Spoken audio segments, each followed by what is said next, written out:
Hi everyone. आज की video में हम CUT PG 2024 का जनरल पेपर कोड COQP 11 जो कि ड्यू LLB, BHU LLB और काफ़ी अदर कोर्सेज के लिए होता है उसका उसके इंग्लिश पार्ट का एक टॉपिक कवर करेंगे जो कि है paragraph completion.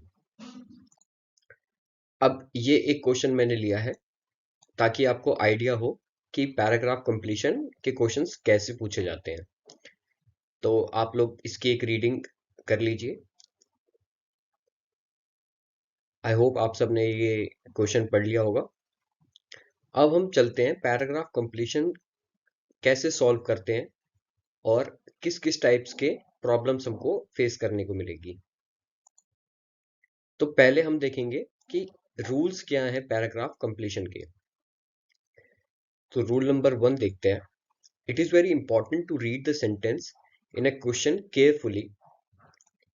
In most cases you will find a relevant clue to identify the correct answer.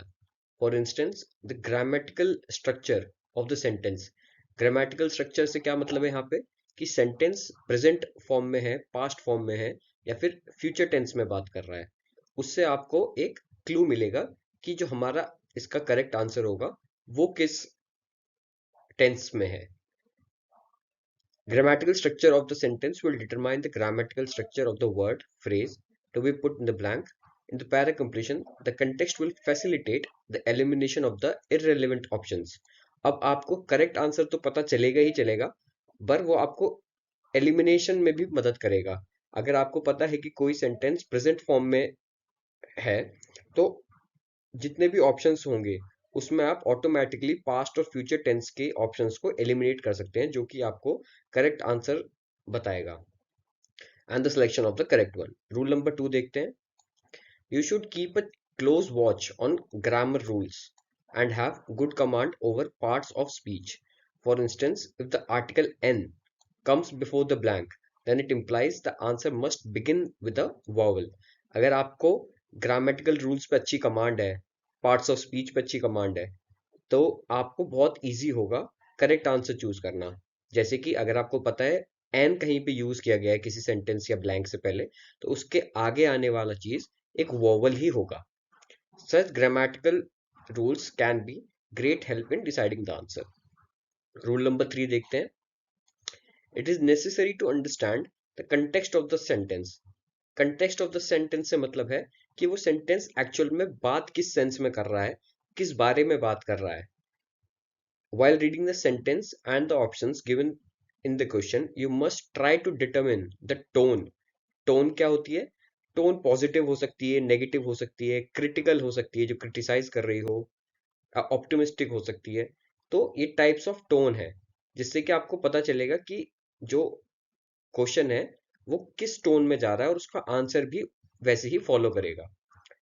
Whether the required sentence is a positive, negative in the meaning it implies. आगे देखते हैं। अब ये question देखिए समझने के लिए। His defending ability has been criticized, but criticise करी गई है but he is a solid centre back.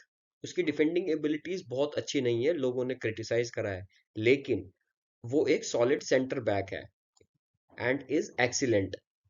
अब यहाँ पर आधा सेंटेंस जो है क्रिटिकल है, लेकिन बट के बाद जो सेंटेंस यूज किया गया है वो एक पॉजिटिव सेंटेंस है। ही is a solid centre back and is excellent. अब देखते हैं इस ब्लैंक में क्या ऑप्शन फिल हो सकता है। ऑप्शंस है on the ball, excellent on the ball, excellent, wrap your head around something, time flies when you are having fun, the best of both worlds, go on a wild goose chase। अब बहुत easily आप लोग eliminate कर सकते हैं और आप दो ऑप्शन में फंसेंगे। एक होगा may be on the ball, in the second the best of both worlds, excellent. लेकिन देखिए एक्सीलेंट के बाद ऑन द बॉल या the best of both worlds, यहाँ पर आधा सेंटेंस नेगेटिव है और बाद का सेंटेंस पॉजिटिव है। तो the best of both worlds तो वो बिल्कुल नहीं हो सकता, दोनों चीजों में अच्छा नहीं बोला गया है। उसको एक चीज के लिए क्रिटिसाइज किया गया है, ऑन द अदर हैंड उसको एक चीज के लिए प्रेज किया जा रहा है। तो इसका करेक्ट आंसर होगा on the ball. The correct answer is option 1, the sentence is having a positive tone Hence, we search for a phrase that reflects a positive tone on the ball, means doing a good job. तो जैसा कि हमने explain, जैसा अभी हमने discuss करा, same as it is वही होगा. आगे चलते हैं. अब आ गया हमारा rule number 4. In certain questions, your knowledge and understanding of common idioms and phrases in the English language may be tested. Hence, be sure to have a good skill set of such phrases. अब बहुत सारे questions में आपको idioms और phrases का use आएगा, तो वहां पे आपकी नॉलेज idioms और phrases की आपको बहुत हेल्प करेगी उन फिलर्स को फिल करने के लिए. जैसे कि आगे देखते हैं. The past 5 years have been blank of low interest rates, easy credit and rising household costs. अब देखते हैं सेंटेंस किस टोन में बात कर रहा है. पहले ये देखते हैं. The past 5 years have been, ये पास्ट की बात हो रही है, पिछले कुछ की बात हो रही है और वो अभी कंटिन्यू कर रहा है. 5 years have been of low interest rate, easy credit and rising household cost. कुछ पॉजिटिविटी नहीं है यहाँ पे, नेगेटिव सेंस में बात की जा रही है कि कुछ पिछले 5 ईयर में low interest rate, easy credit and rising household cost. अब इसका आंसर क्या होगा? Don't give up your day job, don't put all your eggs in one basket, every cloud has a silver lining, a perfect storm, get a taste of your own medicine. अब यहाँ पे क्योंकि negative sense में बात की जा रही है, कुछ लॉस हो रहा है, तो देखिए ऑप्शंस क्या होंगे. हैव बीन कंटिन्यू हो रहा है, तो don't give up, don't put all, ये बहुत सिंपल प्रेजेंट टेंस वाले आंसर हैं. तो इसको परफेक्ट सूट क्या करेगा देखते हैं. परफेक्ट सूट करेगा a perfect storm. The past 5 years have been a perfect storm of low interest rates, easy credit and rising household cost. ठीक है. और अ परफेक्ट स्टॉर्म का यहाँ पर मतलब क्या है? द वर्स्ट पॉसिबल सिचुएशन, कि पिछले 5 साल में all these things have gone bad और ये वर्स्ट पॉसिबल सिचुएशन है. तो ऐसे ही आपको इडियम्स और फ्रेजेस की नॉलेज होनी चाहिए, वो आपकी मदद करेंगे सेंटेंस में. अब नेक्स्ट देखते हैं. Rule number 5. Ensure that meaning of the sentence is intact. कि जब भी आप कोई ब्लैंक फिल कर रहे हैं, तो उसमें उस फिलर को पुट इन करने के बाद उस सेंटेंस का मतलब इधर उधर नहीं जा रहा, जो उसका मीनिंग है वो इंटैक्ट रहता है उसके साथ. Once you have placed the likely option, do check that sentence give out a plausible meaning. जब आप उस ऑप्शन को ट्राई करें, हिट एंड ट्रायल मेथड करें, तब आपको एक करेक्ट मीनिंग निकल के आना चाहिए, पॉसिबल मीनिंग निकल के आना चाहिए. In case you are confuse between 2 और more options, you can apply hit and trial method. आप हर ऑप्शन पुट करके देखिए कि इसमें बेटर मीनिंग, जो उसकी टोन है ऑथर की, उसको क्या सूट कर रहा है. तो one by one place each of the likely options in place of the missing word in the sentence. The option which credit maximum meaning, जो ऐसा होगा बहुत सिचुएशंस में कि दो ऑप्शंस कहीं ना कहीं आपको कंफ्यूज कर रहे होंगे, लेकिन उसमें जो बेस्ट सूटेबल आंसर होगा, जो बेस्ट उस सिचुएशन, उस टोन को मैच कर रहा होगा, वो उसका करेक्ट आंसर होगा. Rule number 7. Do not spend a lot of time on one question. If you are unable to spot the correct answer, despite repeated efforts, leave the question and move forward. हम लोग कभी कभी question solve करते वक्त stick हो जाते हैं उस पे, हमको आंसर नहीं मिल रहा होता उसका, and we continue doing it, rather than हमको ये करना है कि एक दो अच्छे अटेम्प्ट्स के बाद अगर हमको आंसर नहीं निकल के आ रहा है, तो हम क्वेश्चन को छोड़ देंगे और बाद में कंप्लीशन के बाद एक बार फिर ट्राई करेंगे अगर टाइम परमिट करता है तो. आगे देखते हैं. अब देखते हैं कि कितने टाइप के पैरा कंप्लीशंस होते हैं बेस्ड ऑन स्ट्रक्चर. तो there are different type of conclusions and sets of para completion based on structure. एक होता है लास्ट लाइन कंक्लूजन, दूसरा last line as the continuation of an idea, star line conclusion जिसमें information missing होती है, और middle line conclusion. Last line conclusion होता है जिसमें आपको पूरा पैराग्राफ दे दिया, अब आपको उसको सम अप करना है, एंड करना है. Last line as the continuation of an idea होता है जिसमें एक आइडिया रन कर रहा होता है, उसकी लास्ट लाइन फिलर होती है, उसको फिल करके आपको उस आइडिया को कंटिन्यू करना होता है, एंड नहीं करना होता है। तीसरा है स्टार्ट लाइन कंक्लूजन, जिसमें कि स्टार्टिंग में मिसिंग इन्फॉर्मेशन आती है वो फिल करनी है कंटेक्स्ट के हिसाब से, और same goes with middle line जो कि बीच में मिसिंग इन्फॉर्मेशन होती है। अब नेक्स्ट देखते हैं। अब लास्ट लाइन वाले कंक्लूजन में हमको क्या करना है। The last line should bring the paragraph to smooth end. अगर लास्ट में हमको फिल करना है, फिलर है, तो वो चीज हमको ऐसे फिल करनी है जो कि उस पैराग्राफ को एक स्मूथ एंड दे। The ending should not be abrupt. The conclusion should be logically derivable including all the pieces of the idea expressed earlier. तो जो भी पैराग्राफ में पहले बात करी गई है उसको एक लॉजिकल कंक्लूजन देना चाहिए उसकी ending. The conclusion should not leave any idea, instant gather all information given in the paragraph. जैसा कि अभी हमने कहा कि वो लास्ट लाइन जो है उसको सम अप करनी चाहिए और कुछ भी रह नहीं जाना चाहिए जो कि आइडिया उस पैराग्राफ में पहले बात करी गई है। थर्ड क्या है, the outcome should focus on the main idea. अब जो लास्ट में बात करी जा रही है वो क्योंकि उसका कंक्लूजन है, तो पूरे पैराग्राफ को सम अप करना है, उसका जस्ट एक आखिरी लाइन में उसको बताना है। इसलिए उसका मेन आइडिया पर फोकस होना चाहिए, ना कि फैक्चुअल। लास्ट लाइन कभी भी फैक्चुअल नहीं होंगी, लास्ट लाइन हमेशा एक स्मूथ एंड होगी और उसको कंक्लूड कर रही होगी पूरे मेन आइडिया को। अब ये क्वेश्चन देखते हैं पहले। The Bangladesh nationalist party, the main constituent of opposition जातीय ऐक्य front, claims that 9,200 of its activists। अब क्या बात चल रही है यहाँ पे। Bangladesh national party, the main constituent of opposition, इस पार्टी की claims that 9,200 of its activists, options देखते हैं, हैज बीन अरेस्टेड। एक्टिविस्ट्स लिखा गया है तो यहाँ पे भी आपको मदद करेगा हैज, हैव में चूज, हैविंग में चूज करने के लिए। Of its activists has been arrested since the election schedule was announced, have been arrested since the election schedule was announced, having been arrested since the election schedule was announced, have arrested since the election schedule was announced, और none of these। अब none of these एक ऐसा option है, वो अगर आपके question में आ जाता है तो आपको बहुत कंफ्यूज कर देता है, क्योंकि until and unless आपको श्योरिटी नहीं है ऑप्शंस की, तो बहुत पॉसिबिलिटी है कि आप नन ऑफ दीज की तरफ जाएं। इसलिए हमको कंसेप्चुअल क्लैरिटी और ग्रामेटिकल जो मेथड्स हैं, रूल्स हैं, उन पे अच्छी कमांड रखनी है। अब इसका आंसर देखते हैं। आंसर क्या होगा। The correct answer choice is 2, have been arrested since the election schedule was announced.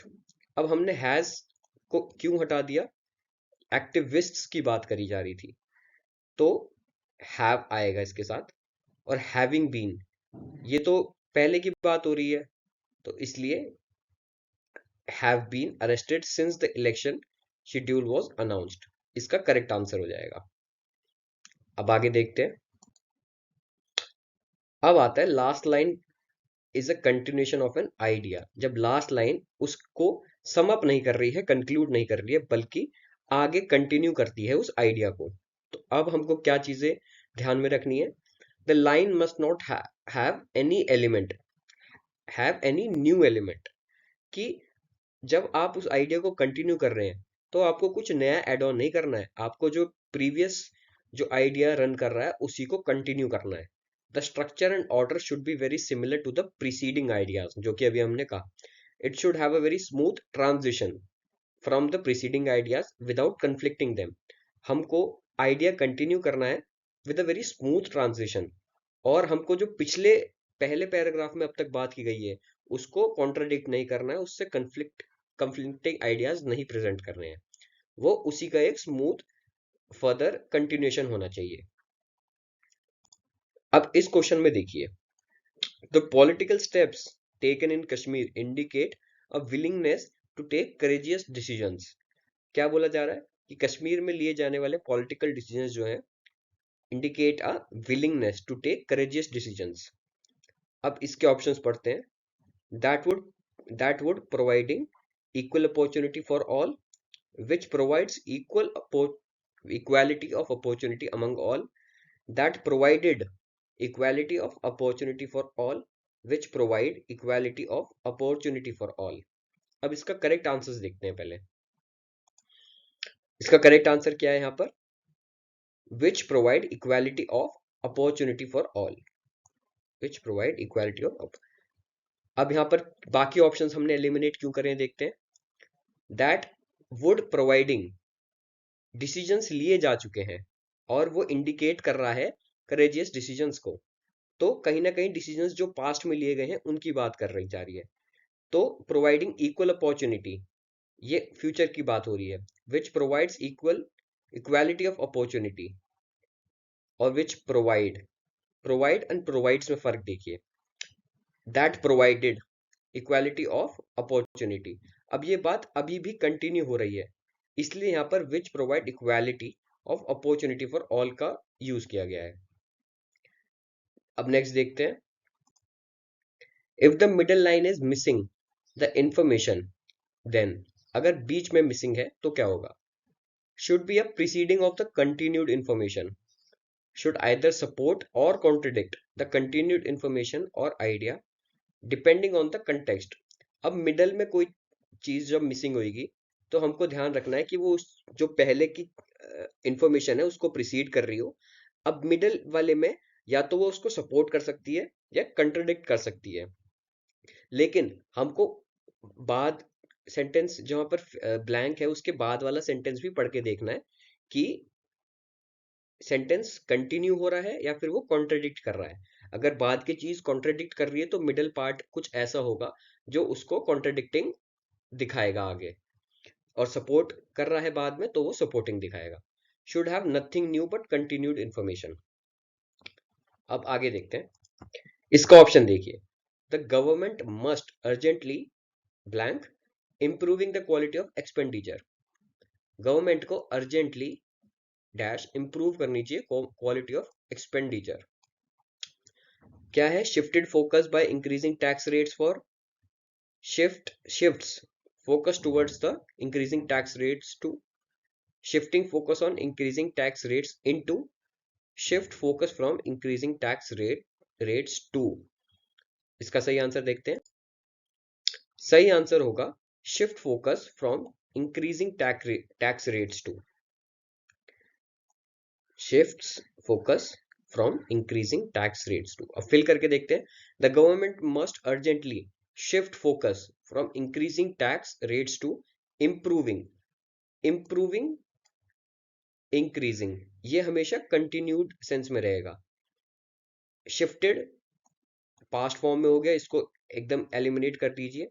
Shifting ये प्रेजेंट कंटिन्यूस में चल रहा है, लेकिन यहाँ पे एक हम कमांड दे रहे हैं। द गवर्नमेंट मस्ट अर्जेंटली, उनको अभी शिफ्ट करना चाहिए अपना फोकस बढ़ते हुए टैक्स से towards to improving the quality of expenditure. अब आगे देखते हैं।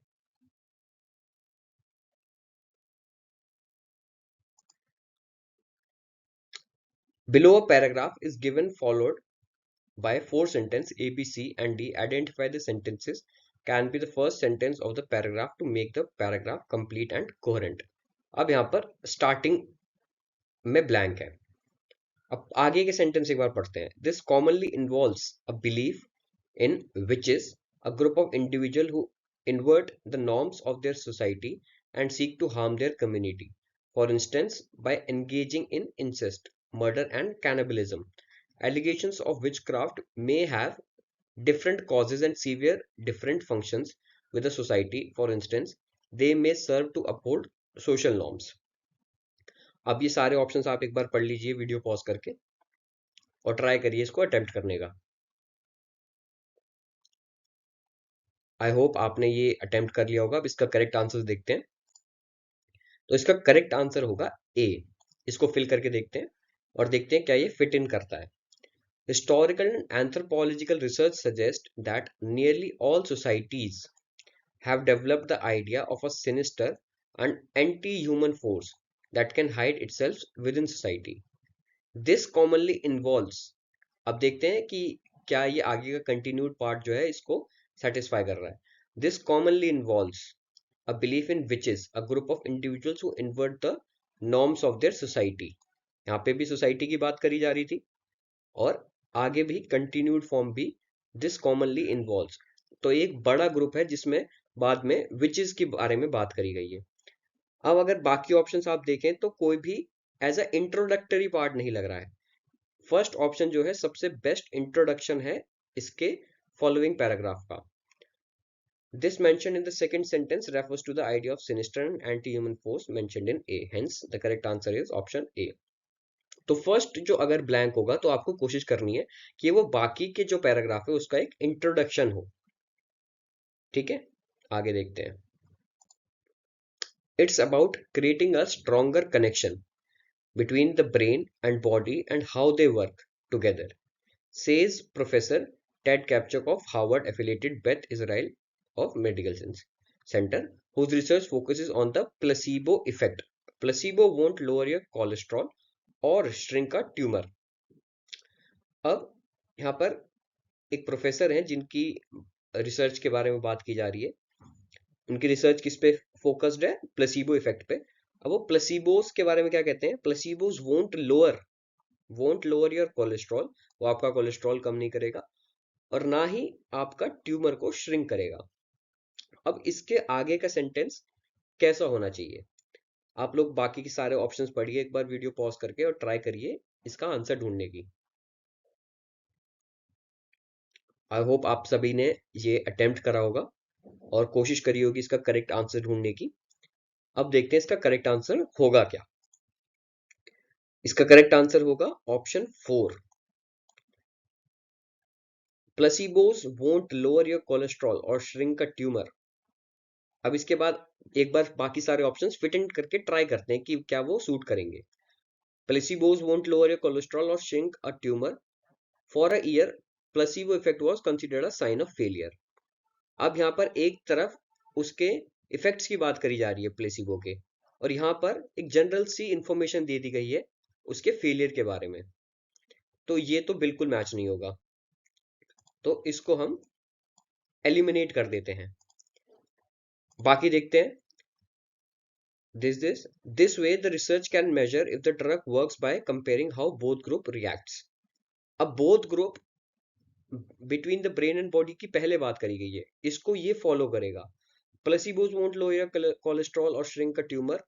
This way the research, इस सेंटेंस का इस सेंटेंस से कोई लेना देना नहीं है, तो ये बिल्कुल एलिमिनेट हो जाएगा।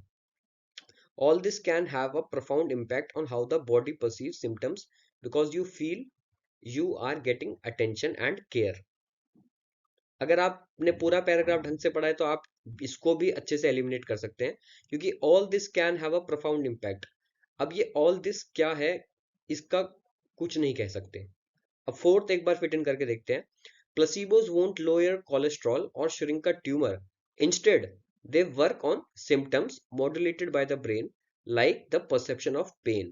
अब ये इसको कंटिन्यू कर रहा है कि प्लेसिबोस कोलेस्ट्रॉल कम नहीं करते, ना कि ट्यूमर को श्रिंक करते हैं, बल्कि वो क्या करते हैं? They work on symptoms modulated by the brain. जो आपका ब्रेन सिम्टम्स दिखाता है वो उन पर काम करते हैं, like the perception of pain, जैसा आपको पेन परसीव होता है। तो इसका करेक्ट आंसर ऑप्शन 4 हो जाएगा। Towards the end of the passage the author tells us what placebos can not do. ये लाइन लिखी थी, won't lower your this. The following sentence, the sentence which will fill in the blank, can provide an appropriate contrasting depicting what placebos can do. Instead word use किया गया। तो पहले उन्होंने बताया कि वो क्या नहीं कर सकता है, लेकिन बाद में वो बताते हैं कि वो क्या कर सकता है। Looking at the options given, option 4 seems a proper fit as it states in a matter of fact tone that placebos work on symptoms, कि placebo किस उसके बेसिस पे काम करते हैं, जो कि यहाँ पर सिम्टम्स है। अब आगे देखते हैं। Below a paragraph given followed by 4 sentence A, B, C and D, identify the sentences can be first in sentence of the paragraph to make the paragraph complete and coherent. यहाँ पर first line missing है, तो first line का हमने क्या क्या सीख लिया अब तक कि इंट्रोडक्टरी होना चाहिए, कुछ भी ऐसा नहीं होना चाहिए जो कि बाद का पैराग्राफ फॉलो नहीं कर रहा। अब एक बार आप एक बार हम क्वेश्चन पढ़ते हैं। ब्लैंक है स्टार्टिंग में। सेकंड बोलता है Indian social system is a caste based hierarchical system. Second line से पढ़ के पता चल गया कि इंडियन कास्ट सिस्टम के बारे में बात करी जा रही है। The lower caste people were exploited by the high caste and had suffered the demerits of socio economic developments. तो लोअर कास्ट पीपल के जो एक्सप्लॉइटेशन है उसके बारे में बात करी जा रही है, जो कि हाई कास्ट पीपल के थ्रू करी गई है। द एम ऑफ रिजर्वेशन, अब रिजर्वेशन की बात हो रही है, उनके अपलिफ्टमेंट के लिए, is to uplift the weaker section of the society, scheduled caste and scheduled tribes at par with other sections. उनको अपलिफ्ट करके जो बाकी अदर सेक्शंस है जो कि आगे निकल गए हैं उन तक उनको पहुंचाने के लिए रिजर्वेशंस लाया गया। Do it appear as a violation of the principle of equality, ऐसा लगता है, अपेयर होता है कि वो वायलेशन है प्रिंसिपल ऑफ इक्वालिटी का, yet it's justification is sustained by the obligation of a social welfare state, लेकिन सोशल वेलफेयर स्टेट के लिए वो जस्टिफाइड है। अब आप ऑप्शंस पढ़िए और ट्राई करिए बताने का कि कौन सा पार्ट इसका इंट्रोडक्टरी पार्ट होगा, या फिर कौन इस पूरे पैराग्राफ को एक अच्छा स्टार्ट देता है। अब आप सारे ऑप्शंस पढ़िए और ट्राई करिए वीडियो पॉज करके। आई होप आप सभी ने ये ट्राई करा होगा। ऑप्शंस पढ़ते हैं एक बार। The caste system and the provisions of reservation go together in India. The caste system and the provision of reservations, okay. It has origins, it has, अब यहाँ पर इट हैज आ गया, आप लोग ध्यान दिए। इट हैज ये इंट्रोडक्टरी है, अब यहाँ पे इट क्या है वो आप देखिए क्या होगा क्या नहीं होगा। The caste system as it exists today is thought to be the result of development during the collapse of the Mughal era and the rise of British colonial regime in India. The term caste is not originally an Indian word, though it is now widely used both in English and Indian languages. अब इसका correct answer देखते हैं। इसका correct answer क्या है? The correct answer is option A. Sentence A should be the first line of the paragraph. The paragraph talks about reservations for scheduled castes and tribes, hence A should be the first as it introduces this topic. तो हमने अभी जब question पढ़ रहे थे तो हमने क्या क्या चीजें मार्क करी थी? कास्ट बेस्ड और रिजर्वेशन के बारे में बात कर रहा है ना? तो इसका करेक्ट, इसका इंट्रोडक्टरी फेज क्या होगा? The caste system and the provision of reservation go together in India. Indian social system की बात है, कास्ट सिस्टम की बात है और रिजर्वेशन की बात है। और ऑप्शंस क्या है? अब जैसे ऐसे ऑप्शंस आपको क्यों एलिमिनेट कर देने हैं इंट्रोडक्टरी फेज में? देखिए, it has origin in ancient India, अब जो चीज इंट्रोड्यूस कर रहे हो उसमें इट हैज, इट यहाँ पर क्या है? सेंटेंस आप स्टार्ट करोगे उसके बाद आप बताओगे कि मेन एलिमेंट्स क्या है इस पैराग्राफ के। जहां पर ऑप्शन ऐसे हो it has origin in ancient India, आप कोई भी पैराग्राफ ऐसे कभी स्टार्ट नहीं करते।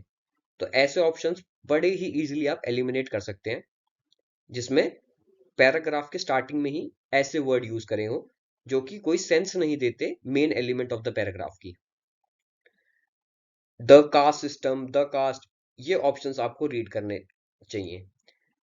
अब थर्ड ऑप्शन क्या था? The caste system as it exist today is thought to be the result of development. अब यहाँ पर मुगल एरा, हिस्टोरिकल से कोई सेंस नहीं है, हमारा पैराग्राफ उसके साइड नहीं जा रहा है कि वो कैसे इवॉल्व हुआ है। The term caste is not originally an Indian word, अब यहाँ पर इससे हम इस ऑप्शन से हमारा कोई सेंस नहीं है। इवन दो ये एक दोनों अच्छे स्टार्ट हो सकते थे, लेकिन क्योंकि हमारा पैराग्राफ रिजर्वेशन और कास्ट से बात कर रहा है, कास्ट सिस्टम से बात कर रहा है, तो option becomes the most suitable answer for this. अब हम नेक्स्ट क्वेश्चन पे चलते हैं। The immune system has two ways to defend the body against pathogens. क्या बात हो रही है? इम्यून सिस्टम की बात हो रही है। Two ways to defend the body against the pathogens like the corona virus, by producing antibodies that disable an infectious agent by manufacturing T cells that have a long memory of such agents। कैसे हम हमारी body antibodies बना सकती है that disable an infectious agent and by manufacturing T cells that have a long memory of such agents। तो T cells से उसकी memory बढ़ जाती है, इसलिए वो उसको बेटर वे में फाइट करता है। However, a robust T cell response can prevent the infection from recurring, कि robust T cell से वो वायरस जो है वापस वापस रिकर नहीं करेगा। It will prevent the infection from recurring. अब इसके ऑप्शंस देखते हैं। अब यहाँ पर ये ब्लैंक जो है वो कैसा है, मिसिंग है। और मिस जस्ट ब्लैंक के बाद क्या वर्ड की यूज किया गया है, हाउएवर। हाउएवर जैसे वर्ड अभी देखेंगे हम आगे आंसर में, कि ऐसे को कैसे, ऐसे क्वेश्चंस को कैसे सॉल्व करना है। आप लोग पहले ऑप्शंस पढ़ के ट्राई करिए। आई होप आप सबने ट्राई करा होगा अपनी तरफ से कुछ ऑप्शंस पढ़ के। अब इसका करेक्ट आंसर देखते हैं पहले। The correct answer is option 1। अब ट्राई करते हैं इसको फिट इन करने की। क्या पढ़ा हमने, by producing antibodies that disable any infectious agent and by manufacturing T cells that have a long memory of such agents. Okay, full stop. अब next sentence शुरू होता है। Early research has suggested that antibodies fade away within months of contracting the coronavirus. क्या बोला जा रहा है, early research में ऐसा सजेस्ट किया गया है कि एंटीबॉडीज फेड अवे हो जाती हैं कुछ महीनों में कंट्रैक्टिंग द वायरस। अब हाउएवर जैसे वर्ड जो होते हैं, जैसे however, despite of, even though, ये कंट्राडिक्टिंग सेंटेंसेस में यूज होते हैं। हमको पहले बताना है वो पॉजिटिव चीज, उसके बाद हमको बताना है नेगेटिव चीज पहले आएगी, फिर हाउएवर के बाद एक पॉजिटिव यूज वर्ड किया गया है। ऐसे ही वाइस वर्सा में यूज किया जा सकता है। तो यहाँ पर क्या बोला जा रहा है कि रिसर्च ने बोला है कि एंटीबॉडीज कुछ टाइम बाद फेड अवे हो जाती हैं। हाउएवर रॉबस्ट टी सेल, अगर एक रॉबस्ट टी सेल है तो वो response can prevent the infection from recurring. तो नेगेटिव आया कि बता रहे हैं कि वो फेड अवे हो जाएगी, लेकिन हाउएवर के बाद हम एक पॉजिटिव यूज कर रहे हैं कि लेकिन रॉबस्ट टी सेल्स की वजह से इन्फेक्शन को प्रिवेंट करता है। बाकी ऑप्शंस फिट इन करके देखते हैं। The vaccine has shown encouraging results, अब ये पॉजिटिव सेंस में बात कर रहा है। The vaccine has shown encouraging results in early trials, उसके बाद आप हाउएवर यूज करके एक पॉजिटिव सेंटेंस नहीं यूज कर सकते हैं। Okay, large scale trials are required to ascertain if the vaccine actually protects against the pathogen। अब ये एक क्वेश्चनेबल है। large scale trial are required, ये एक सजेशन है, एक स्टेटमेंट नहीं है, सजेशन है कि रिक्वायरमेंट्स हैं इसके लॉन्ग टर्म, उसके लिए लार्ज स्केल ट्रायल्स जरूरत है। Fourth option, but we do not know how protective the memory in T cells induced by the vaccine will be against the corona virus. ये again questionable है।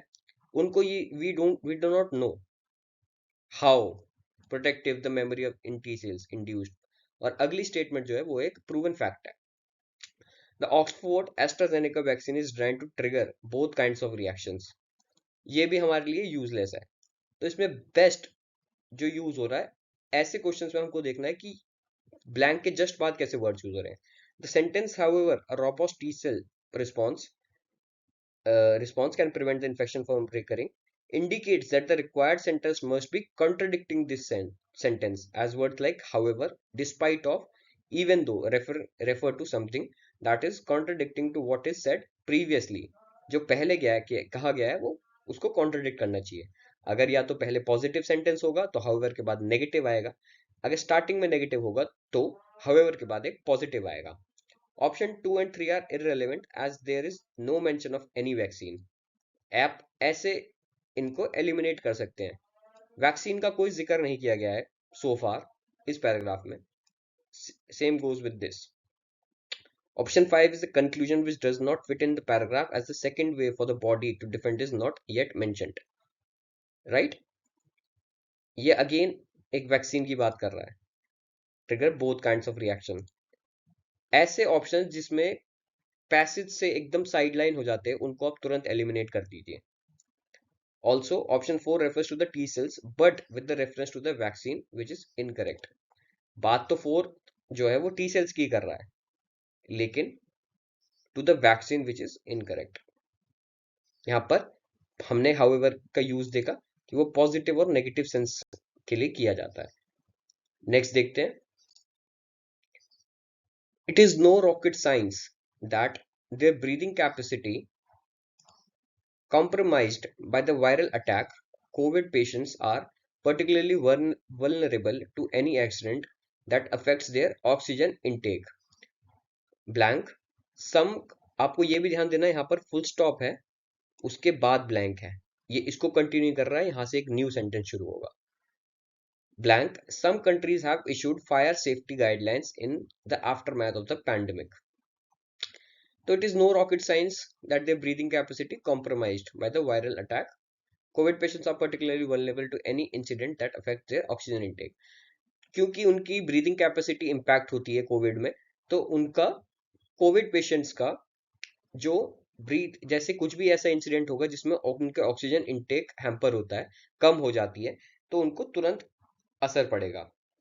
Blank. Some countries have issued fire safety guidelines. अगर कहीं fire लग जाएगा तो of course जो oxygen उनको available है वो रिड्यूस हो जाएगी और वो उनकी ब्रीदिंग प्रॉब्लम में बहुत दिक्कत करेगा. तो इसलिए कुछ कंट्रीज ने ऐसा किया है in aftermath of the pandemic. Options पढ़िए आप सारे के सारे और ट्राई करिए क्या यहाँ पर फिट इन करेगा. Some countries have issued fire safety guidelines को कंटिन्यू करेगा और एक बढ़िया आंसर निकल के आएगा. आप सारे ऑप्शंस पढ़िए और खुद से ट्राई करिए. आई होप आप सभी ने ऑप्शंस ट्राई करे होंगे. अब इसका करेक्ट आंसर देखते हैं, क्या बेस्ट सूटेबल आंसर होगा. तो करेक्ट आंसर यहां पर हमारा क्या है, option one. Option one fit in करके ट्राई करते हैं. Exposure to smoke that contains carbon monoxide could have fatal consequences for them. अब ये बात कहीं ना कहीं इम्प्लाइड थी इसी सेंटेंस में, क्योंकि क्या बात करी जा रही है, covid patients are particularly vulnerable to any incident that affects their oxygen intake. कैसे इंसिडेंट्स, जो कि उनकी ऑक्सीजन इनटेक को कहीं ना कहीं रिड्यूस करे. अब पहला सेंटेंस क्या बोल रहा है, एक्सपोजर टू स्मोक, कहीं आग लगने से, धुआं उठने से. कार्बन मोनोऑक्साइड, जो कि स्मोक में होती है, could have fatal consequences for them. क्यों, क्योंकि उनकी ब्रीदिंग कैपेसिटी जो है वो कॉम्प्रोमाइज हो गई है कोविड पेशेंट्स के लिए. Right right? बाकी अदर ऑप्शंस हम ट्राई करते हैं. It's evident that safety concerns were given short shrift in the scramble for standby arrangement after Andhra Pradesh COVID caseload began. अब यहाँ पर देखिए कितना स्पेसिफिक हो गया है. यहाँ पर सम कंट्रीज की बात करी जा रही है आगे, और यहाँ पर एक स्टेट से उसको जोड़ा जा रहा है. तो क्या ये एक अच्छा फॉलो अप होगा कि सेफ्टी कंसर्न्स की बात करी, ठीक है, were given shops in scramble for stand by arrangements, ठीक है, आफ्टर आंध्र प्रदेश कोविड, ये एक बहुत जनरल स्टेटमेंट है, बिल्कुल भी स्पेसिफिक नहीं है. अब देखते हैं यहाँ पर ये थर्ड ऑप्शन देखते हैं, after this, but it's unfortunate that in India where innumerable buildings are tinder boxes the country accounts for nearly fifth of the serious fire incidents. अब ये serious fire accidents in the world according to the global disease this. अब क्या इसकी कहीं भी breathing capacity से बात हो रही है? हाँ, इन्होंने बोला कि बिल्डिंग्स हैं बहुत छोटी छोटी हैं और फायर एक्सीडेंट्स की बहुत फ्रीक्वेंटली बात करी जा रही है, लेकिन इसका ब्रीदिंग कैपेसिटी से क्या कुछ लेना देना है? और क्या इस सेंटेंस के बाद some countries have issued fire safety guidelines एक अच्छा फॉलो अप होगा? नहीं. फोर्थ देखते हैं. But the ripples caused by fire accidents in the country usually do not take long to die down. Again breathing की बात कोई नहीं कर रहा है. It's high time, therefore, that measures were taken to root out the culture of cutting corners on safety. देखिए, ये भी कहीं ना कहीं आपको लगता अगर नहीं होता तो एक अच्छा वो होता, लेकिन हाई टाइम क्यों यहाँ पर बात करी जा रही है? मे बी कोविड सेंस में करी जा रही हो. Therefore, the measures were taken to root out the culture of cutting corners on safety. ठीक है, लेकिन बेस्ट पॉसिबल आंसर इसका क्या होगा? यहाँ पर पहला ऑप्शन जो है वो हर वो नीड सेटिस्फाई कर रहा है जो कि क्वेश्चन डिमांड कर रहा है. देखते हैं. We need to understand the paragraph and analyze each statement carefully before coming to a conclusion. The first sentence mentions the vulnerability of COVID patients. Exactly. First option COVID patients की vulnerability के बारे में बात कर रहा है. Option 2 and 3 are irrelevant as they are not concern to any of the sentences, जो कि अभी हमने बात करी। Option 5th is a conclusion which does not fit in the blank appropriately. ये एक अच्छा कंक्लूजन है बट इन फिट इन नहीं कर रहा है। ये आखिरी में कंक्लूड कर रहा है कि ये हाई टाइम है, अब बहुत हो गया, अब हमको ऐसे एक्शंस ले लेने चाहिए। ये मेजर्स की बात कर रहा है जो कि करी जानी चाहिए। लेकिन जो ऑप्शन 1 है seems to be a proper fit as it mentions what could be harmful to the covid patients, कि क्या हार्मफुल है और बाकी कंट्रीज ने क्या एक्शंस लिए हैं उसके कोर्स ऑफ एक्शन में। So this is a clearly in continuation to the first sentence, इसलिए इसका करेक्ट आंसर बन जाता है ऑप्शन फर्स्ट। अब आगे देखते हैं। अब हमने समझ लिया कि किस टाइप के पैराफिलर्स पैरा कंप्लीशंस आते हैं, उनको सॉल्व कैसे करना है, एलिमिनेशन मेथड कैसे यूज करना है, और एक करेक्ट आंसर्स हमको कैसे डिराइव करने हैं। अब एक शॉर्ट टेस्ट है, हम उनको सॉल्व करेंगे वन बाय वन। आप वीडियो पॉज करके क्वेश्चन पढ़िएगा, क्वेश्चन मैं पढ़ूंगा, ऑप्शंस पढ़ के आप ट्राई करिएगा उनको अटेम्प्ट करने का। तो क्वेश्चन क्या बोलता है, when it comes to vehicular pollution, किसकी बात हो रही है, vehicular pollution, there is a need to understand why Delhi has an ever growing motorised vehicle population. कि अगर व्हीकुलर पॉपुलेशन की बात करें तो दिल्ली में हमको समझना होगा कि ये ever growing motorised vehicle population, इतनी भीड़ सड़कों पे इंडिविजुअल व्हीकल्स की क्यों है।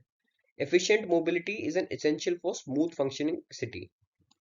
Efficient mobility, a primary cause for the explosion of private cars. अब हमारा जो ब्लैंक है वो डायरेक्टली उस सेंटेंस को फिल कर रहा है। A primary cause for the explosion of private cars in the city. तो प्राइवेट कार्स का जो प्राइमरी कॉज है वो क्या है पॉसिबल। ऑप्शंस देखिए, आप लोग पढ़िए, फिर मैं हेल्प करता हूं आपकी। आई होप आप सभी ने ऑप्शंस ट्राई करे होंगे पॉज करके वीडियो को। अब ऑप्शंस देखते हैं। Delhi's vehicular traffic, particularly private vehicles, is not the prime culprit। बात हो रही है प्राइमरी कॉज जानने की, लेकिन आंसर फिलर क्या बता रहा है कि क्या प्राइम कल्परेट नहीं है।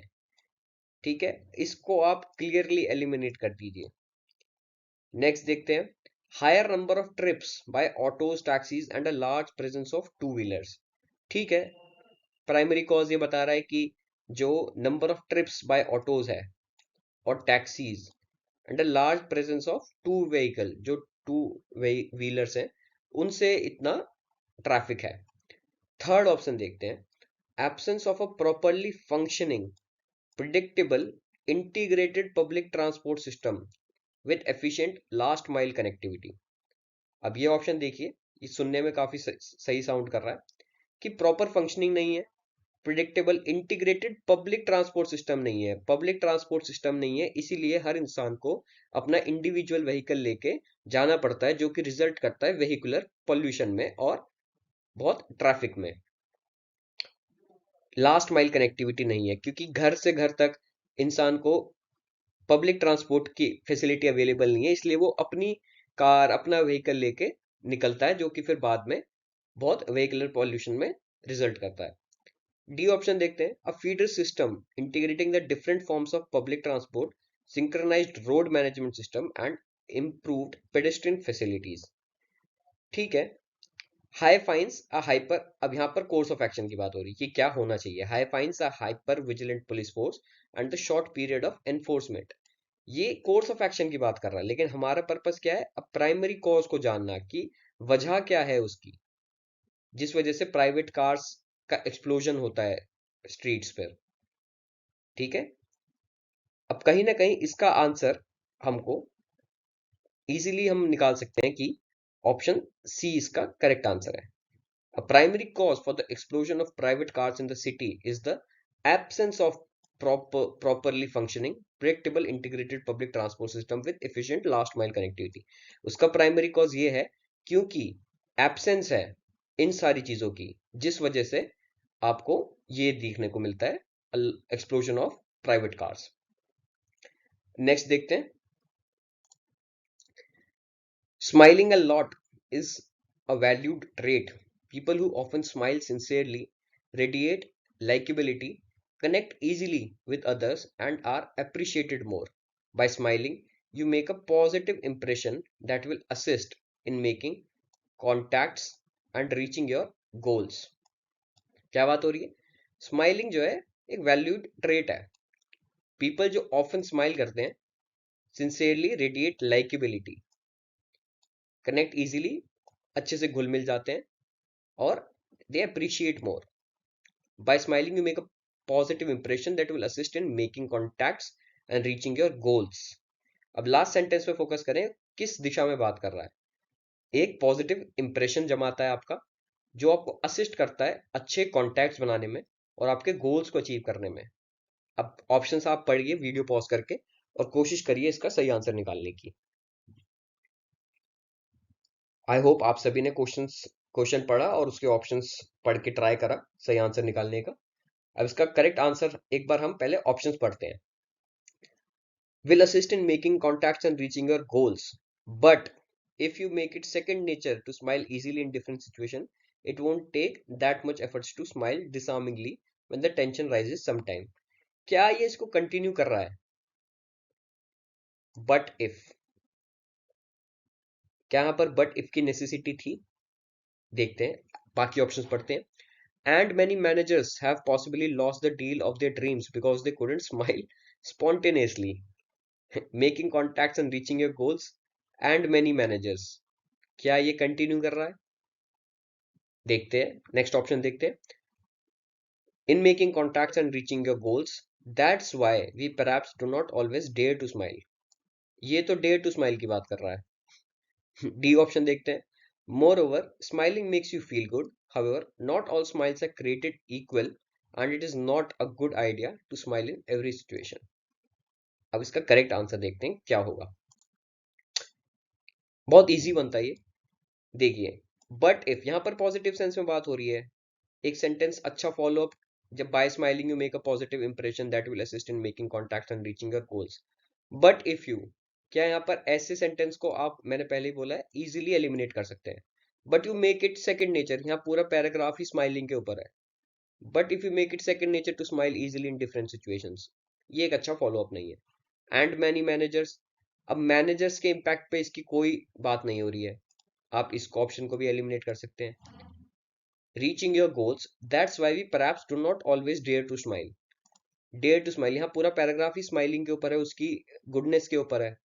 तो यहाँ पर do not always dare to smile का ऑप्शन कहीं ना कहीं फिट इन नहीं करेगा. हालांकि ऑप्शन डी देखिए, more over smiling makes you feel good, paragraph को कंटिन्यू कर रहा है. हाउएवर, अब हाउएवर वर्ड यूज किया गया है, तो आगे कहीं ना कहीं इसका कॉन्ट्रडिक्शन होगा, क्योंकि पहले पॉजिटिव है. Not all smiles are created equal and it is not a good idea to smile in every situation. ये इसका बेस्ट सूटेबल आंसर होगा डी. अब नेक्स्ट पे चलते हैं. Option third, question third sorry. Some people shy away from travelling alone, a few embrace it. So, किसकी बात हो रही है?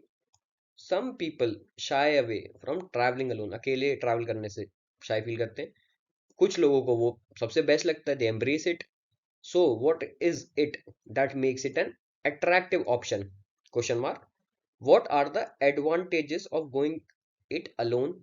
Question mark. Well, अब इन क्वेश्चन को आंसर करा जा रहा है कहीं ना कहीं. Well, first thing first, traveling solo can be very liberating. Okay, the itinerary you set and all the decisions you make are yours and yours alone. अब क्वेश्चंस को आंसर किया जा रहा है, क्वेश्चंस को आंसर बड़े पॉजिटिव सेंस में किया जा रहा है. उसके बेनिफिट्स को बताया जा रहा है कि आप अपने डिसीजंस खुद पे खुद बना सकते हैं. अब इसके कंटिन्यूशन में क्या होगा? देखिए, सेंटेंस है और आखिरी में फुल स्टॉप है. एक नया सेंटेंस नहीं है, उसका कंटिन्यूशन है. तो आप ऑप्शंस पढ़िए और ट्राई करिए वीडियो पॉज करके. आई होप आप सभी ने ऑप्शंस पढ़े होंगे और कोशिश करी होगी इसको आंसर करने की. ऑप्शंस पढ़ते हैं. You don't need to worry about any other person और group. Okay, option sounds good, क्योंकि ये बात ही कर रहा है कि आपको और किसी की जरूरत नहीं चाहिए, आप अपने डिसीजंस खुद बना सकते हैं. Alone, you, yours and yours alone. But that is just one of many problems. क्या ये प्रॉब्लम है? but that is just one of many problems you will have to solve yourself, along with making your own arrangements and setting your own goals. ठीक है? You set at all the decisions you make are yours and yours alone, but that is just one of many problems. ठीक है? Option sounds good. आगे देखते हैं. Yours and yours alone, actually you can be completely selfish. Okay. The most important factor to consider in your decision to make a trip alone is your own sense of independence. Okay. यहाँ पर ये इसको एकदम अच्छे से continue कर रहा है क्योंकि ये बात ही कर रहा है उसके बेनिफिट की आप अपने डिसीजंस खुद ले सकते हैं. The most important factor to consider in your decision to make a trip alone is your own. आप ये decision in your decision to make a trip alone is your own sense of independence. अब इसका correct answer देखते हैं क्या होगा. Options काफी confusing है और सारे के सारे ऑप्शंस कहीं ना कहीं आपको एग्जाम हॉल में तंग कर सकते हैं. अब इसका ऑप्शन देखते हैं. ऑप्शन जो करेक्ट है वो ए है. You don't need to worry about any other person और ग्रुप. क्या ये इसको अच्छे से कंटिन्यू करा? एक बार साथ पढ़ के देखते हैं. The itinerary and the itinerary you set all the decisions you make are yours and yours alone. अब ये सेंटेंस खत्म नहीं हुआ है, हमको इसी को कंटिन्यू करना है. You make are yours and yours alone. You don't need to worry about any other person or group. आपके डिसीजंस आप खुद लेंगे, आपको किसी और व्यक्ति के बारे में चिंता करने की कोई आवश्यकता नहीं है. बट नहीं यूज होगा क्योंकि कॉन्ट्राडिक्ट करेगा. सेल्फिशनेस की कोई बात नहीं हो रही है यहाँ पर. इट्स जस्ट कि आपको वरी नहीं करना बाकियों के डिसीजंस के लिए. Most important factor to consider in your decision to make a trip alone. अब यहाँ पर ट्रिप डिसाइड करने के लिए नहीं बात हो रही है. बात हो रही है कि जब आपने ट्रिप डिसाइड कर ली है उसके बेनिफिट्स के बारे में बात कर रही है. तो इसलिए इसका करेक्ट आंसर जो इसको फॉलो अप कर रहा है वो होगा you don't need to worry about any other person और ग्रुप. आगे चलते हैं. The rules as regard to applying for jobs have been subject to enormous change lately, and if you haven't been job hunting for a while, it can come as a bit of a shock. In the past, people prepared a handwritten application letter, but it is becoming more and more common these days to find and apply for a vacancy via the internet. तो समय काफी बदल गया है. पहले जो चीज होती थी अब वैसे नहीं होती हैं. अगर आपने बहुत टाइम से जॉब हंट पे नहीं गए हो तो आपको एक you can get a bit of shock. लोग पहले हैंड रिटन एप्लीकेशंस रेडी रखते थे लेकिन नाउ डेज वैकेंसीज के लिए कैसे अप्लाई हो रहा है जस्ट थ्रू इंटरनेट. इसके ऑप्शंस पढ़िए आप और ट्राई करिए कि क्या इसका करेक्ट आंसर होगा. आई होप आप सभी ने ऑप्शंस ट्राई करे होंगे और कोशिश करी होगी इसका आंसर पता लगाने की. इसका करेक्ट आंसर देखते हैं पहले. इसका करेक्ट आंसर है ऑप्शन सी. ऑप्शन सी पढ़ते हैं. लास्ट लाइन क्या थी हमारी? But it is becoming. But positive sense में बात हो रही थी कि पहले क्या होता था. अब कंट्राडिक्टरी हो गया, उसको कंट्राडिक्ट कर रहा है पहले वाले से. ये अब तक पहले तक था जो होता था. But it is becoming more and more common these days to find and apply for a vacancy via the internet. अब क्या होता है, पहले क्या होता था. ये सेंटेंस ब्रेक कर दिया. पहले अब internet. More and more often it is enough to email your CV. अब सीवी मेल कर देना काफी होता है और simply place your CV on the web and because of this the application procedure often goes more quickly. तो ये बता रहे हैं अब प्रोसीजर क्या है. Right. More and more often आपको इतना करना एनफ होता है. तो this is what happened before and this is what happening now. बाकी क्या है, members of the interview committee will ask you suggestions. इससे इससे कोई रेलेवेंस नहीं है. पहले बस ये अप्लाई करने के बारे में बता रहे हैं कि पहले जॉब कैसे अवेल होती थी और आजकल कैसे हो रही है. Option B. After all before a word has even been spoken your body language का इससे कोई सेंस नहीं है. First impression no sense. Option D. It might be a cliche to talk about arriving on time for a job interview but I think it is still important enough to bring it to your attention.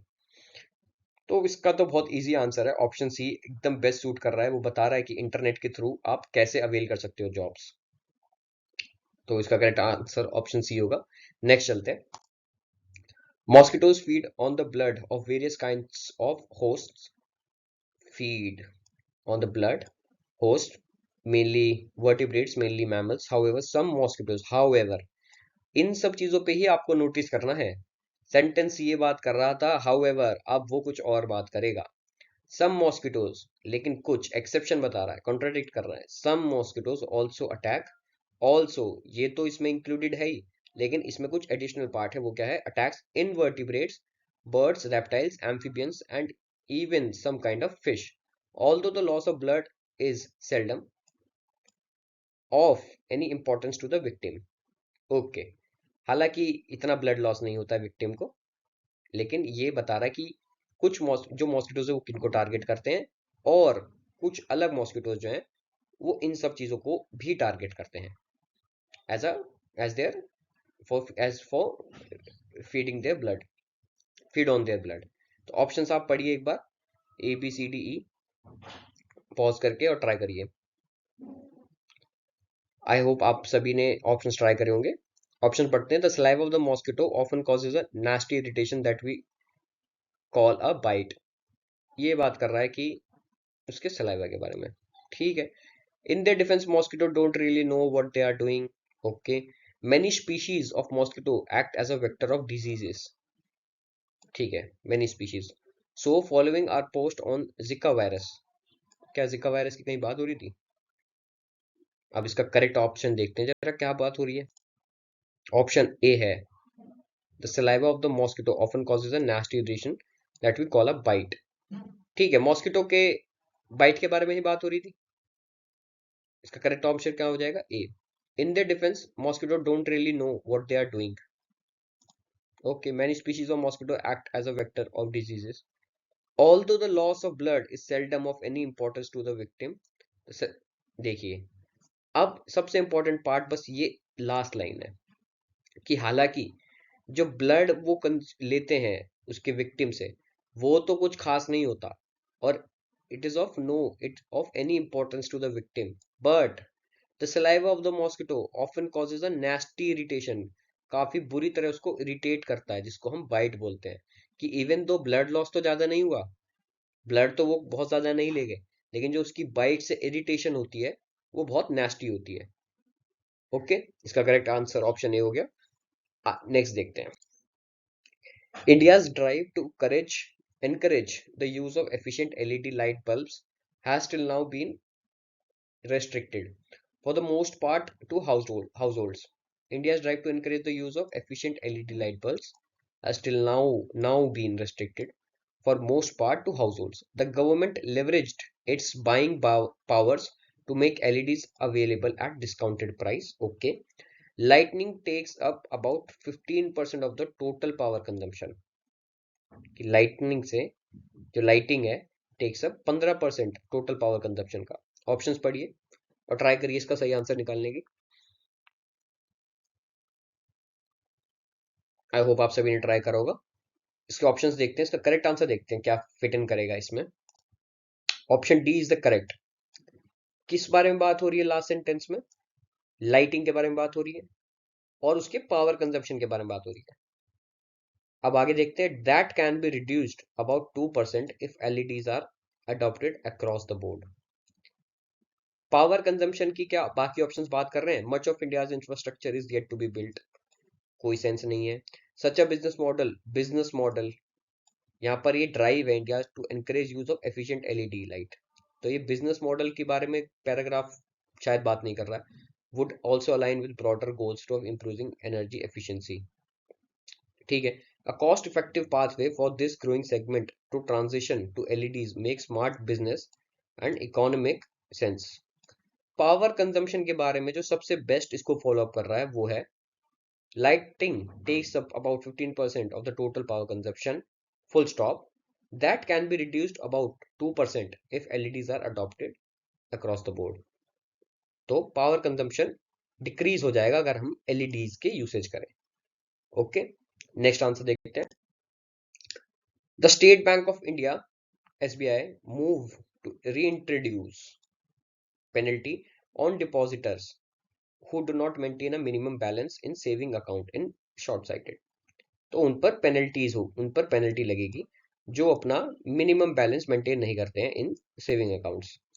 This is so far three reasons. One, the justification offered of having to recoup the cost on no frills Jan Dhan account is less than convincing.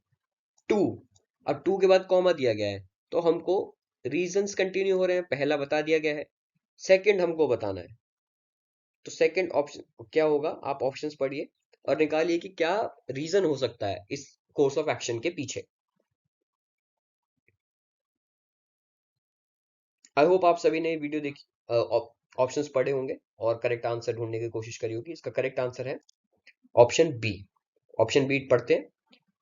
If public sector banks are seen to be mercenaries in their treatment of customers, depositors might well migrate to private banks that offer superior returns, if not service, and deprive PSBs of their huge cushion of current and saving accounts. ठीक है। One, the justification offered of having the recoup the cost of no frills Jan account is less than convincing. Second जो बात करी जा रही है वो है ये, अगर public sector banks are seen to be mercenaries in the treatment of customers, अगर उनको ऐसे पेनलाइज करा जाएगा, पेनल्टीज करी जाएगी, तो डिपॉजिटर्स जो हैं वो माइग्रेट कर सकते हैं प्राइवेट बैंक की तरफ instead of the public sector banks, जो कि सुपीरियर रिटर्न्स प्रोवाइड करते हैं, if not service and deprive PSBs of their huge cushion of current and saving accounts. तो this was the correct answer. Next question देखते हैं। The National Green Tribunal on Friday banned open defecation and dumping of waste on the floodplains of the Yamuna River. The Yamuna River and लिखा है मतलब कि इसका continuation है, और and से जो पहले बात करी गई है वो ही बाद में होगी। एंड से पहले अगर पॉजिटिव सेंस में है तो बाद में भी पॉजिटिव सेंस में होगी, पहले नेगेटिव या क्रिटिकल सेंस में है तो बाद में भी उसको कंटिन्यू करेगा। तो बाद में आप क्या आएगा, ऑप्शंस पढ़िए और ट्राई करिए अटेम्प्ट करने की। आई होप आप सभी ने ऑप्शंस पढ़ के ट्राई करा होगा। इसका करेक्ट आंसर क्या होगा? इसका करेक्ट आंसर होगा D, announced and environment compensation of 5000 for those violating the dictate. बाकी ऑप्शंस क्या है? The tribunal was informed. अब यहाँ पर क्या है, एक एक्शन है, उन्होंने बैन करा गया है, ये उनका एक्शन शो करता है, किसका? एनजीटी का, कि उन्होंने एक्शन ये करा है। उसके अलावा और क्या करा है उन्होंने? ऑप्शन पहला, द ट्रिब्यूनल वाज इन्फॉर्म्ड, तो इसमें उनका कोई एक्शन तो है नहीं। This is just a piece of information which was given to the tribunal that total of 14 STPs are to be constructed to clean waste water. तो ये हमारा सही नहीं हो सकता। And to oversee the execution of work pertaining to cleaning of the river. Oversee the execution बिल्कुल भी suitable answer नहीं है। The green panel noted that almost 67% of the pollution reaching the Yamuna would be treated by 2 sewage treatment plants। ठीक है, लेकिन course of action best जो है यहाँ पर वो होगा dumping of waste on the flood plains of the Yamuna river and announced, यहाँ पर बैन करा और साथ के साथ अनाउंस करा an environment compensation of 5000 for those violating the dictate. तो अब नेक्स्ट देखते हैं। Google has just put a lid on phishing scheme that drew victims claiming to the Search Giants Docs platform. The victims receive a mail। आगे continued है, options पढ़िए और try करिए। I hope आप सभी ने ट्राई करा होगा। इसका करेक्ट आंसर है ऑप्शन ए।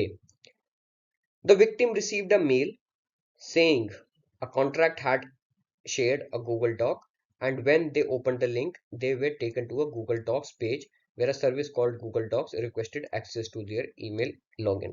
फिशिंग क्या होते हैं? फिशिंग एक तरह से होता है आपके अकाउंट में आके आपकी सारी चीजें पढ़ लेना, देख लेना, मतलब एक तरह से उसका क्लोन, या फिर आपके एक तरह प्राइवेसी का कंसर्न है ये, जो कि आजकल बहुत ज्यादा फैल रहा है। तो इसमें the victim received a mail, इसके आगे क्या कंटिन्यूड होगा? Spear phishing is an email that appears, ये एक स्टेटमेंट है, कंटिन्यू कर रहा। Receive a mail in a lengthy blog post, Snapchat apologises to its employees, ये नहीं बता रहा कि विक्टिम के मेल रिसीव करने के बाद क्या हुआ। Receive a mail an SMS from Coca Cola foundation might announce that you will have a million in lottery. Mail तो मिला, लेकिन यहाँ पर मेल के बाद तुरंत लिखा है a mail an SMS. Does it sound logical? No. लेकिन पहला ऑप्शन क्या है? The victim received a mail saying, mail ने क्या बोला? कि उसने ये हुआ, that's why option A is the correct answer. Last देखते हैं। The government has set up 18 sectoral groups comprising senior members of the center and states। ठीक है, government has set up 18 sectoral groups जिसमें सीनियर मेंबर्स हैं state और centre के। आगे comma है, आगे कंटिन्यूड है। अब इसी का कंटिन्यूएशन है, तो क्या होगा? ऑप्शंस पढ़िए आप सब और ट्राई करिए। आई होप आप सबने ट्राई करा होगा। अब इसका करेक्ट आंसर देखते हैं पहले। करेक्ट आंसर क्या है? Option C, to ensure the smooth roll out of the goods and service tax it announce on Friday. एक बार अब पूरा पढ़ के देखते हैं। The government has set up 18 sectoral groups government ने सेटअप करे हैं, कंप्राइजिंग कौन कौन है उसमें? सीनियर मेंबर्स हैं स्टेट और सेंटर के। किस लिए हैं? To ensure the smooth roll out of the goods and service tax, जो कि उन्होंने फ्राइडे को अनाउंस करा है। ठीक है, और ऑप्शन देखते हैं। Who in turn will try to guide and help them in resolving the same. Okay, अब गवर्नमेंट ने अगर सेटअप करा है तो आपको हो सकता है कि ऑप्शन ए और सी काफी कंफ्यूज करे। बाकी ऑप्शन देखते हैं एक बार। Highlighting centre and the state, highlighting specific issue for smooth transition of the respective sector of the GST regime. ठीक है, concern industry groups association and industry representative में अप्रोच द, ये तो बिल्कुल आप इसको एलिमिनेट कर सकते हैं। बाकी की जो तीन ऑप्शन है उसमें देखिए, who in turn will try to guide and help them in resolving the same. अब ये सेम क्या है? आपको पहले अगर कोई प्रॉब्लम बताई होती तो उसके रिजॉल्विंग के बारे में मे बी आपको ये बेटर आंसर होता, लेकिन सेम क्या है यहाँ पर? इसके बारे में पैराग्राफ कुछ नहीं बोल रहा है, साइलेंट है, म्यूटेड है। ऑप्शन बी, हाईलाइट क्या है? Comprising senior members from the centre and state, highlighting specific issues for the smooth transition of. अब क्योंकि उन्होंने 18 सेक्टरल ग्रुप्स जस्ट सेटअप करे हैं जिसमें कि ये हैं, तो अभी वो स्पेसिफिक इश्यूज का मेंशन आना ठीक नहीं होगा। लेकिन हमको ये बताना है कि वो किस पर्पस के लिए उनको अपॉइंट किया गया है। जो सीनियर मेंबर्स हैं सेंटर और स्टेट के, वो क्यों बनाए गए हैं? वो बनाए गए हैं to ensure the smooth roll out of the goods and service tax, जो कि फ्राइडे को अनाउंस किया गया है। इस वजह से इसका करेक्ट आंसर सी हो जाएगा। सो आज की वीडियो के लिए इतना ही। आज हमने पैराग्राफ कंप्लीशन पढ़ा, उसके टाइप्स पढ़े, कैसे कैसे आते हैं, उनको कैसे कैसे सॉल्व करना है, कैसे कैसे टाइप्स के प्रॉब्लम्स हमको मिलेंगे, ऑप्शंस में जब कंफ्यूजन होगा तो कैसे एलिमिनेट करना है, ग्रामेटिकल मेथड्स पे कितनी कमांड होनी चाहिए, ईडियम्स हो गए, फ्रेजेस हो गए, वो हमको अच्छे से याद होने चाहिए। तो ये सारी चीजें आपको पैराग्राफ कंप्लीशन में बहुत हेल्प करेंगी। एंड सबसे बेस्ट मेथड है हिट एंड ट्रायल मेथड। अगर आपको टाइम परमिट करता है तो आप हर ऑप्शन पुट इन करके देखिए, जो भी लॉजिकल साउंड करता है उसके साथ कोलैबोरेट करता है सेंटेंस के साथ, वो उसका प्लॉजिबल आंसर होगा। और अगर आपको कोई सेंटेंस बहुत कंफ्यूजिंग लग रहा है और बहुत टाइम ले रहा है, तो उसको बेटर यही होगा उस टाइम के लिए छोड़ दें और बाद में उसको रिव्यू करके अगर टाइम बचता है तो उसको सॉल्व करें। सो आज के लिए इतना ही। Thank you so much.